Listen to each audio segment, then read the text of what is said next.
Welcome to the Brian Can Help podcast. I'm Brian King. With 17 years as a mentor to the neurodivergent community and beyond, a master's in social work, and lived experience with neurodivergence and chronic illness, I'm here to share insights on how to mine the riches of adversity that come with the human condition. So let's dive into candid talks on relationships, mindset, and more. Let's explore the ingredients of a fulfilling life together. I hope you enjoy today's episode. Hello, my friend. This is Brian. Social media can be a great way to connect with friends or business prospects and keep up with what's happening in the world, for better or for worse. But they can also be overwhelming and upsetting when you come across something that upsets you, whether it be a post, a video, whatever. And today I want to talk about some strategies for dealing with those moments on social media when you become really upset by a post or a comment. I'll give you some analogies and examples to simplify the concepts and make them easier to understand. The goal here is to give you some workable tools to navigate social media in a healthy way. Sound good to you? Then let's dive in. First, when something upsets you, it's important to pause and consider why it bothers you so much. Why do you even care?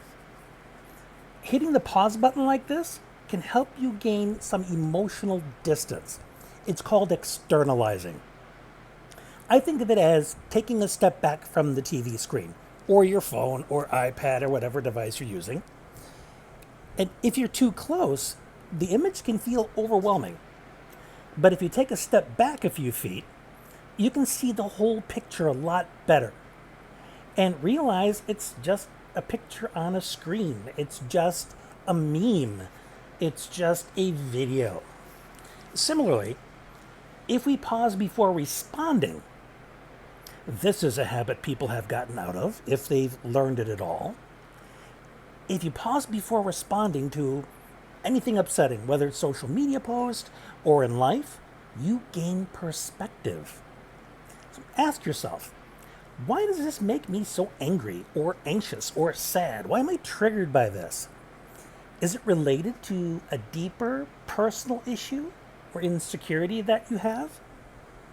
When we become clearer about the reasons for our reaction, we can respond in a more thoughtful and controlled and deliberate way. It's also important to not take what you see posted on social media so personally. It's easy to perceive an attack or criticism on social media as a direct attack on you. Most of the time, however, it has more to do with the other person's state of mind than our own worth. They could have been angry by something that happened in their personal life, and then they post something generally, and you somehow fit yourself into that category, and you believe it's about you. I like to compare this to driving on the highway. We all know those moments when someone cuts us off or aggressively tailgates. Well, those of us who've driven and on the highway know what this is like.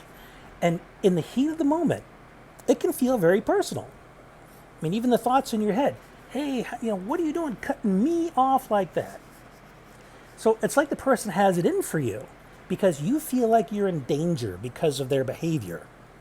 But in reality, this aggressive driver might just be having a rough morning. They left the house late. They're afraid or not looking forward to something that's going to be happening at work, and it affects their driving. But their behavior doesn't reflect poorly on you or your value as a driver or human being. Similarly, the angry behavior of others on social media, and let's be honest, there can be a lot, is almost never personal.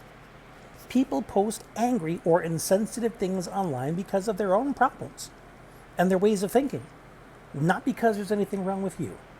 You know the old adage, hurt people hurt people? It absolutely applies here. So again, learning to respond thoughtfully, if at all, you do have that option, is key here. When we're upset, our first instinct is often to react and lash out with a comment to vent our frustration.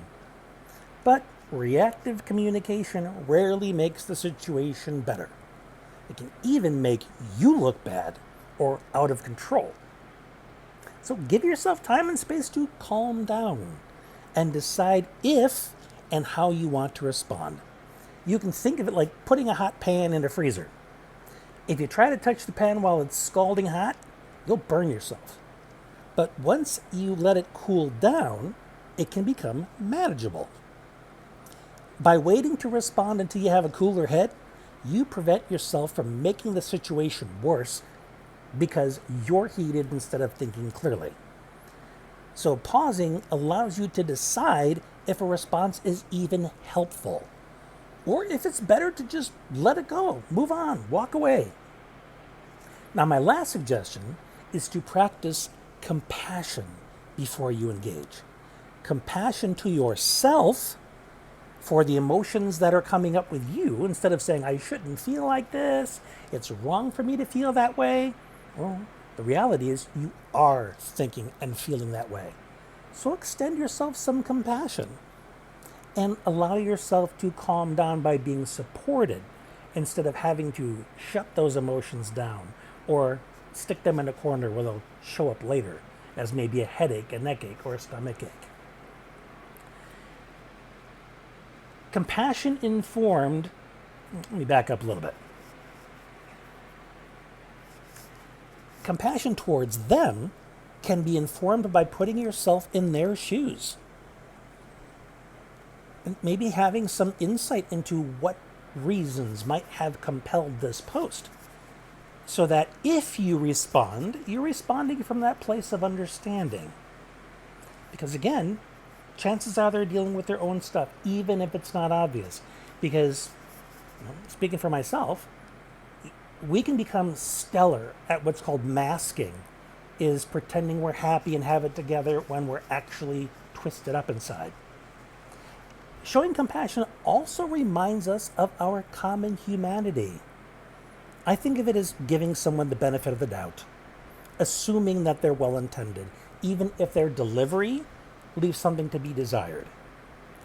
And let's be honest, wouldn't you like it if when you made a mistake or were not at your best for some reason, that someone extended some compassion towards you to give you the space to self-correct?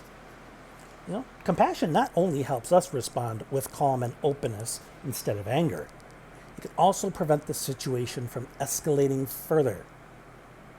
Well, friends, that's an overview of some of my tips on what you can do when social media gets you down. Pausing, not getting too personal, cooling down before responding, and leading with compassion are strategies that help us stay grounded, focused, and in control during those difficult moments. Let's face it, social media is here to stay, so it's important to learn to interact in a healthy way that protects our mental well-being.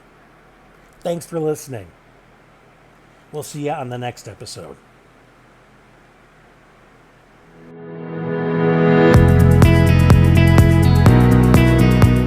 Thanks for listening to the Brian Can Help podcast.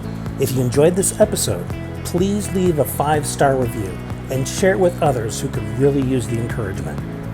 On my website, briancanhelp.com, you'll find my books, online courses, and one-to-one coaching programs for living a conscious, empowered, and fulfilling life. I'd love to have you in one of our compassionate communities. Until next time, thanks for being you.